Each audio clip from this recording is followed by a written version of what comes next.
بسم اللہ الرحمن الرحیم۔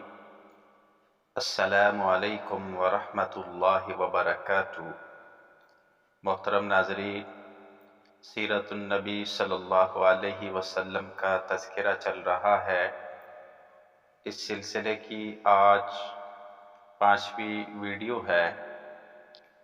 آج کی ویڈیو میں نبوت کے 7ویں سال سے لے کر ہجرت مدینہ تک جتنے بھی واقعات پیش آئے ان کی طرف اشارہ کیا جائے گا اور ان کو مختصراً بیان کیا جائے گا۔ جیسا کہ گزشتہ ویڈیو میں بتایا کہ نبوت کے 6 سال کفار مکہ نے آپ صلی اللہ علیہ وسلم کے خاندان بنی ہاشم اور بنی عبد المطلب کے مکمل بائیکاٹ کے لیے ایک عہد نامہ لکھ کر بیت اللہ میں لٹکا دیا۔ اس طرح آپ صلی اللہ علیہ وسلم کے بعثت کے 7ویں سال مکہ کی ایک گھاٹی شعب ابی طالب میں اپنے تمام رفقا اور اقرباء سمیت محصور ہو کر رہ گئے۔ ان سخت حالات میں آپ صلی اللہ علیہ وسلم نے اپنے صحابہ کرام کو ایک مرتبہ پھر ملک حبشہ کی طرف ہجرت کے لیے فرمایا، جن میں 83 مرد اور 12 عورتیں شامل تھیں۔ یہ دوسری ہجرت تھی۔ 3 سال بعد اس شدید معاشرے کا خاتمہ ہوا جب آپ صلی اللہ علیہ وسلم کی عمر تقریباً 49 سال 7 ماہ ہوئی تو ماہ شوال میں آپ صلی اللہ علیہ وسلم کے چچا ابو طالب وفات پا گئے اور اس کے صرف 3 دن بعد ہی حضرت خدیجہ رضی اللہ عنہا کا بھی انتقال ہو گیا۔ اسی لیے آپ صلی اللہ علیہ وسلم نے اس سال کو عام الحزن یعنی غم کا سال فرمایا۔ سفر معراج اسی سال 27 رجب کی رات آپ صلی اللہ علیہ وسلم معراج کے سفر پر تشریف لے گئے اور اسی سفر میں 5 نمازیں فرض کی گئیں۔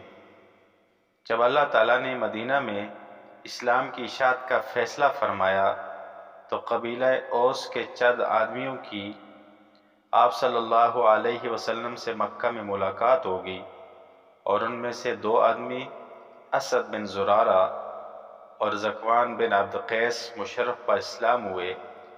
بعثت نبوی صلی اللہ علیہ وسلم کے 11ویں سال کچھ اور افراد مدینہ سے آ کر آپ صلی اللہ علیہ وسلم کو ملے اور ان میں سے تقریباً 8 افراد مسلمان ہوئے۔ بیعت عقبہ اولی بعثت نبوی کے 12ویں سال جب آپ کی عمر مبارک 52 برس تھی، ماہ ذوالحجہ میں جمرہ عقبہ کے قریب مدینہ سے آئے ہوئے تقریباً 12 افراد نے آپ صلی اللہ علیہ وسلم کے ہاتھ پر بیعت کی، جس سے بیعت عقبہ اولی کہا جاتا ہے۔ بیعت عقبہ ثانیہ اس کے 1 سال بعد جب آپ کی عمر 53 سال ہوئی تو ذوالحجہ میں مدینہ طیبہ سے ایک بڑا قافلہ مکہ معظمہ پہنچا، جن میں 70 مرد اور 2 عورتیں شامل تھیں۔ آپ علیہ السلام نے نصف شب کے وقت جمرہ عقبہ کے قریب ان سے ملاقات کی اور اس وقت آپ کے چاچا حضرت عباس رضی اللہ تعالیٰ عنہ بھی آپ کے ساتھ تھے، جو اس وقت تک مسلمان نہیں ہوئے تھے۔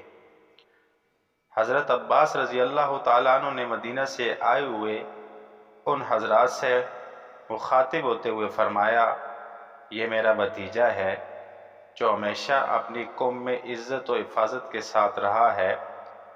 تم ان کو مدینہ لے جانا چاہتے ہو، اگر ان کے مخالفین سے ان کی حفاظت کا ذمہ لے سکتے ہو تو ٹھیک ہے، ورنہ ان کو اپنے قبیلہ میں رہنے دو۔ اس مدنی قافلہ کے سردار نے کہا، کہ ہم حضور صلی اللہ علیہ وسلم کی حفاظت کا ذمہ لیتے ہیں۔ اے اللہ کے رسول، اپنا دست مبارک دیں کہ ہم بیعت کریں۔ آپ صلی اللہ علیہ وسلم نے ہاتھ بڑھایا اور یہ سب لوگ بیعت نبوی سے مشرف ہوئے۔